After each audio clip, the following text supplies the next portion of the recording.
Good morning, everybody, and welcome to Spiritual Adventures from First Unitarian Church in Toledo, Ohio. My name is Tom Sheehan, and it's a pleasure and an honor for me today to share with you some poetry by my father, Bill Sheehan. Now, my dad was a poet, a businessman, a family man, an environmentalist. He was brought up Roman Catholic, but he migrated to Unitarianism at about the age 40. He dabbled in poetry before the age 75, but then my mother, Louise, died suddenly and unexpectedly. And that spurred him to go on and do more poetry. For 11 years, starting a couple of years later, he published little books of poetry. Here are a few of them. And these books of poetry he used sort of as a Christmas card, and he gave them to his friends. So I'll be choosing from various books and reading you some of these poems. I love these poems. If you want to know my dad, all you need to do is read these poems because he is in them, and he is completely in them. They show an attitude towards life of grace, gratitude, wisdom, and usually, as you will see, humor. Here's what he wrote in the introduction to the first book. After Louise, my wife of 52 years, died in 1995, I joined the spontaneous poets at the Santa Barbara Unitarian Society. Forgot to tell you, he and my mother went to live in Santa Barbara in their early 50s. I never lived there, but they did. So there at the spontaneous poets, they would have 2-hour sessions. We had 10 minutes to write poems on suggested topics and ideas. He says, I rewrite my best poems for submission to a class at Santa Barbara Adult Education, conducted by gifted leader Anne McClaughry. And then Anne would criticize and critique and advise, and my dad would polish more. So on to the poetry. Here are a couple of poems that show sort of different sides of my dad's personality. Ambivalent. My days are often badly spent because I am ambivalent and seem to be forever bound to push the pros and cons around. Then when I do say no or yes, I am compelled to second guess and plague myself with doubts exquisite. That's not the way to do it, is it? Yet, here's another side. Obdurate. No matter where my mind may range, once I make it up, it doesn't change. I can't stand the transitory state because I'm naturally obdurate. In fact, I'm stubborn as a mule. But I ain't nobody's fool. I prefer my positions when they harden, and seldom say, I beg your pardon. But then, on the other hand, you'll always know just where I stand. And what I mean is what I meant, 'cause my opinions ripen like cement.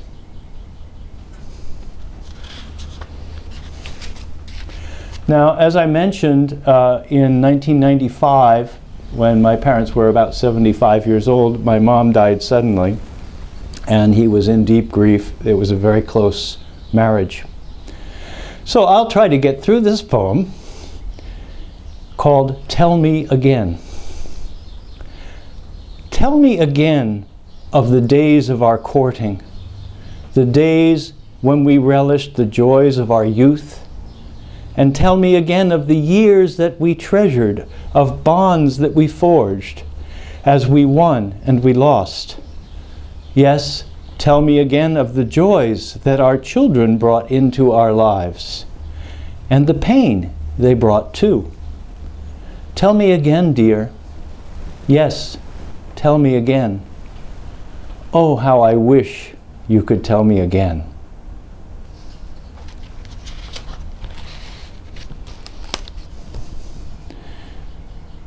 Coming home. Just where is home? When we were young we knew, and knew it as our children grew. Yet all too soon there came a day they left and took a part away. But that's the role they're meant to play, a price we were prepared to pay. Then, when we came into this town, we put our strong roots down and put our arms around the home and friends we found. But you are gone from me today. This house of mine is where I stay, and I must find another way of coming home. So my dad was beginning to come out of the deepest grief, and he met a woman named Lavon, quite a character also. Lavon and my dad shared many interests, including poetry, lawn bowling, nature, and swing dance lessons. So, and that relationship lasted until my dad died in 2008 at the age of 88. But it was a little difficult for him, I think, to let go. Here's a poem he wrote called Another Valentine. My Valentine is gone after more than 50 years. I know she never meant to go and leave me lonely here. For true love gives, not takes away. And she is gone and I must stay. I'm sure she'll understand if time brings me another Valentine. As I mentioned, my dad and Lavon loved to dance. Crazy rhythm. If that crazy rhythm gets to you, the one thing that you gotta do is dance. When that toe tapping rhythm won't let you be, grab a partner, follow me, never miss the chance, rock into romance, everybody dance.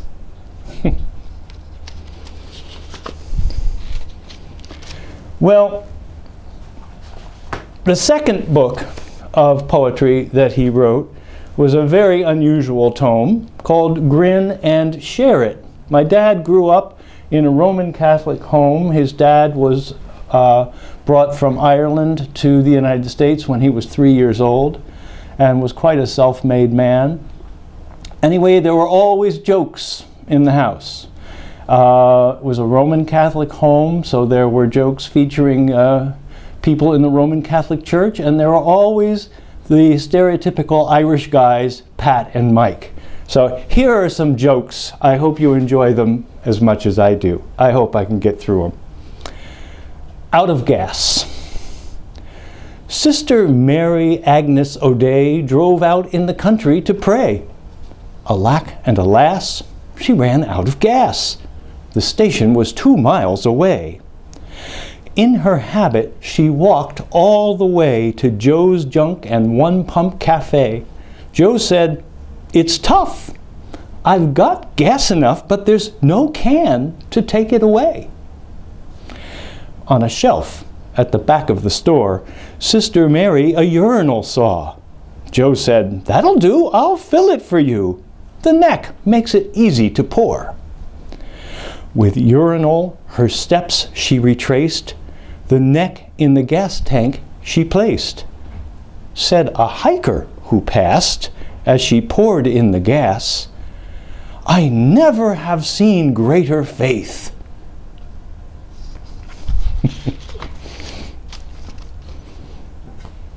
Hot coffee.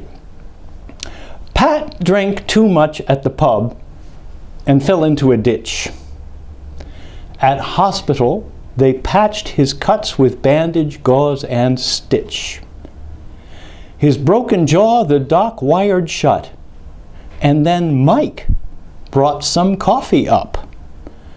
Just like a crazed ventriloquist, Pat Pat mumbled through his tight-clenched lips, "Mike, in torture I will be if you don't give a cup to me." "Pat, you'd never get a sip. I couldn't get it past your lip. But if coffee's what it has to be, I'll give it to you rectally." "How do you think you would do that?"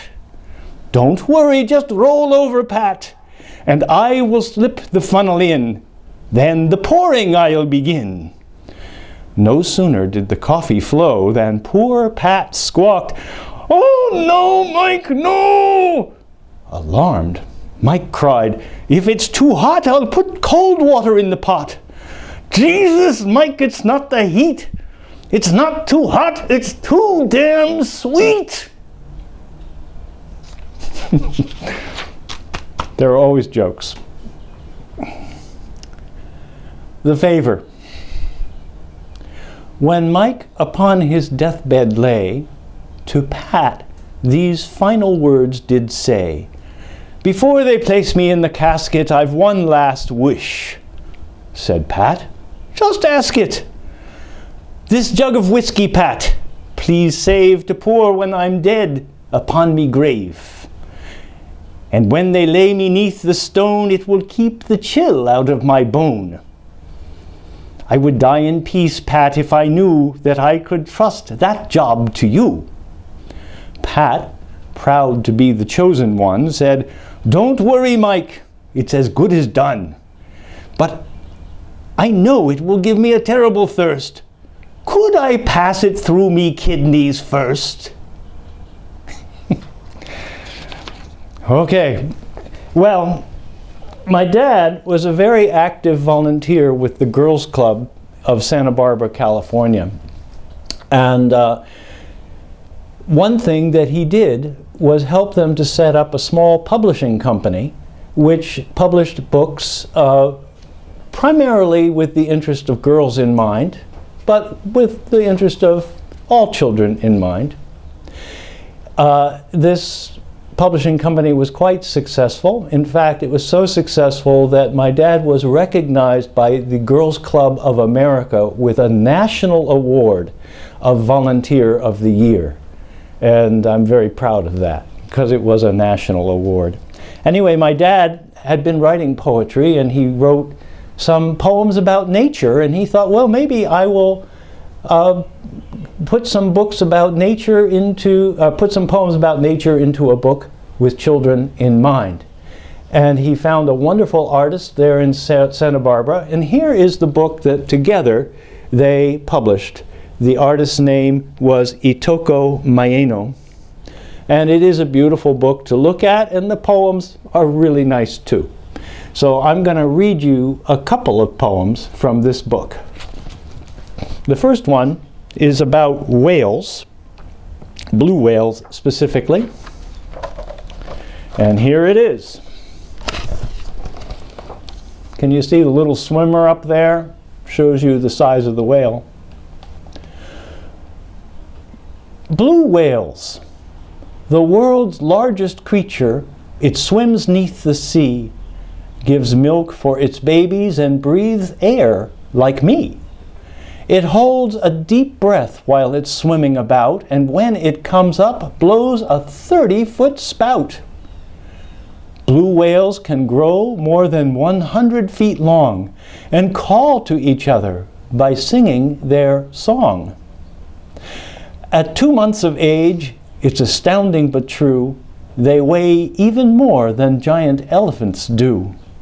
They drink their mom's milk in a very big way. 100+ gallons they guzzle each day. And far more amazing than even that sounds, while nursing each day, they gain 200 pounds.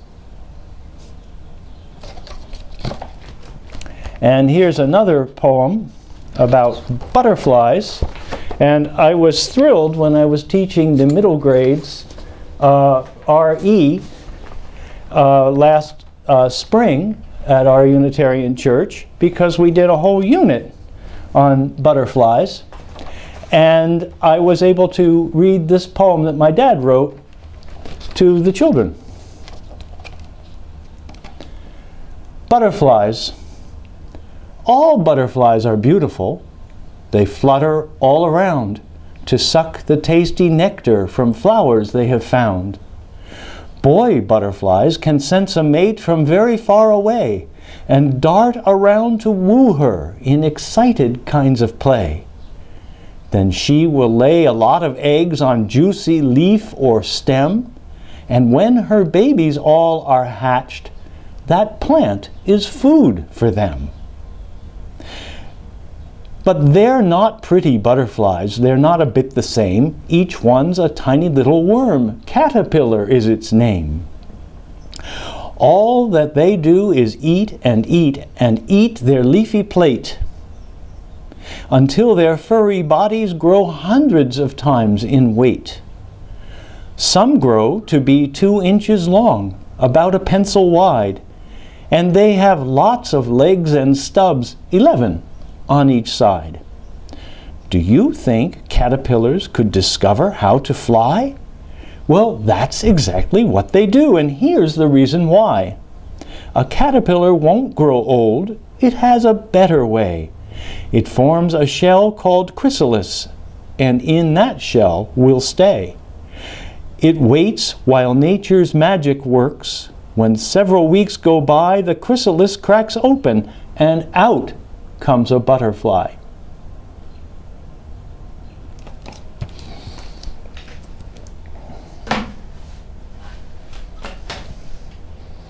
Uh-oh, I lost my place.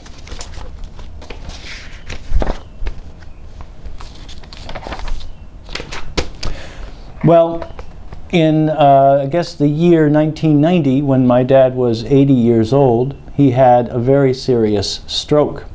And he lost the use of the left side of his body, temporarily, I must say. But then, as the years went on, he lived another 8 years, and year after year, his body became less and less willing to behave the way he wanted it to. So he struggled greatly with physical disability. When he had the stroke, I flew out to Santa Barbara to see him in the hospital. And when I arrived, the hospital workers were transferring him from an ICU bed into a normal hospital bed. So I arrived and stood out the door just as they were doing this. And my dad always had a joke ready. So if you can imagine the hospital workers lifting this guy up like a sack of potatoes and kind of not dumping, but placing him gently into the bed, and he's telling them a joke. And here is the joke he told them, although he did not tell it in rhyme. I'm going to tell it to you in rhyme. Vignette. Husband, tell me why, my dear, do you have a suppository in your ear? Darling, you've answered the prayer I prayed. Now I know where I put my hearing aid. Takes a second. Did for me anyway. As he recovered, and for a short time he did recover most of the use of the left side of his body and of his whole body. And I remember him walking around quite normally. But then other problems settled in and he had more trouble. But as he recovered, he wrote poems about his recovery. One was called Revival, and then he wrote another poem about that poem. So this poem is called On Revival. As I recovered from my stroke, I was so filled with gratitude, I wrote my sonnet to those who stood staunchly by my side, and with love and skill did my revival guide. Now as I mull my sonnet's lines, new insights well up in my mind. New knowledge I knew not I knew. New wisdom I can trust as true. Those lines will oft return to me to guide my thoughts and destiny, as if all this was meant to be.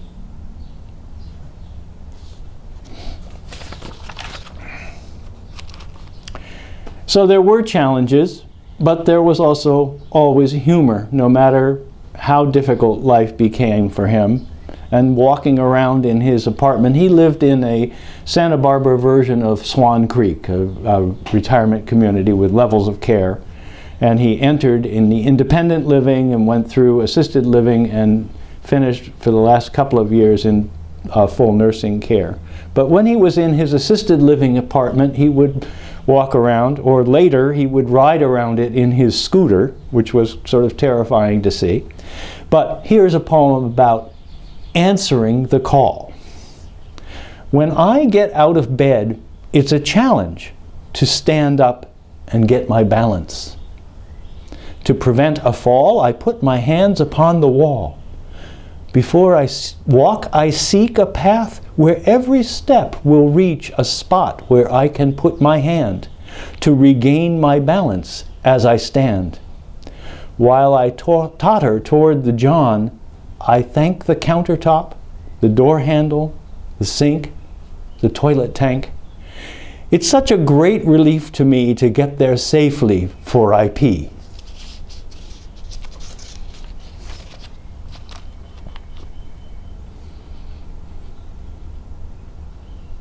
So near the end of his life, he was really severely hindered in doing anything that required moving around.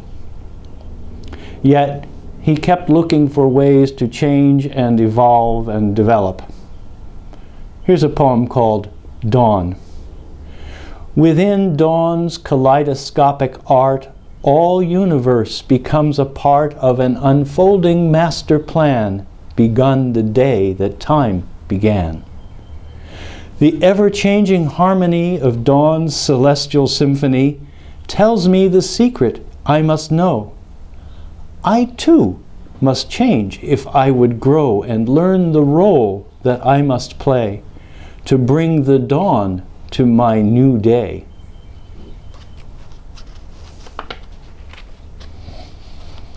Now, my dad was kind of a risk taker, and when we would take him out he had a van, and he put the scooter in the van, and he would scoot about, and he'd take off down the street, and it was all we could do to keep up with him. So he took that scooter everywhere he could, and he used a service in Santa Barbara, California, like the Tarta Call-A-Ride, and that service was called Easy Lift. Well, one day he had an appointment for an optometrist appointment, and here's the story of what happened. It's called Breakfast at McDonald's. On Tuesday, June 6/06, I had a date with my optometrist. The Easy Lift van transported me and my scooter to 29 West Annapanu. When we arrived, I drove to the elevator for the doctor's office on the second floor. There, a very nice receptionist advised me I wasn't on today's list, but I was on for Thursday, same time, 2 days away. So I had an hour to burn until my Easy Lift return. I hadn't had breakfast and knew a block away there was a restaurant at State and A, but never supposed it would be closed. However, 2 doors ahead, I went to McDonald's instead, where a thoughtful man kindly held the door open wide for me to scoot inside to the counter where I must decide. Egg McMuffin was on my mind. With a cup of coffee, it would be great. I couldn't get a nicer plate. I asked the server to please take it to a table, 'cause on my scooter I was not able. This she was glad to do. Kindness number 2. I watched 2 attractive girls happily laughing their breakfast hour away, telling the world life was A-OK. One, I could see, was watching me, trying to get the cap off my scalding hot coffee. She walked across the room and took it off. Kindness number 3. Without her help, I could have spilled it in my lap, an excruciating, embarrassing mishap. Later, as I prepared to leave, the lady at the next table tapped my sleeve to say, May I clear your table and put your tray away? This would be kindness number 4 today. At the exit door, the man who held the door before jumped from his chair to do it once more so I could scoot outside. Kindness number 5.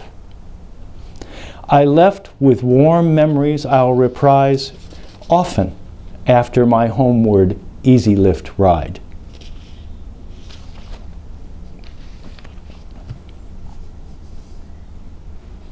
He faced each day and each challenge and tried to make the best of it.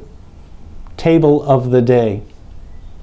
Each morning at the table of the day, the hand I'm dealt is the hand I play. But I am never told the name of the card that's in the hole. I enjoy this daily challenge. It's never quite the same. When I play tomorrow, I'll have won another game. And I'll stop and count my blessings before I play another game.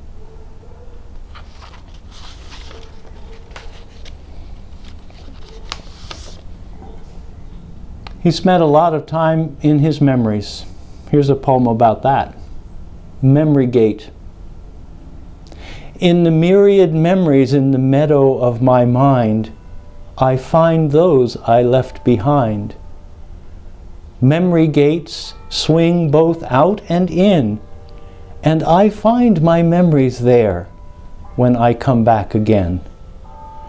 The gates will also let me out with found memories that it seems remain also in the meadow, for use to fit my needs, awake or in my dreams.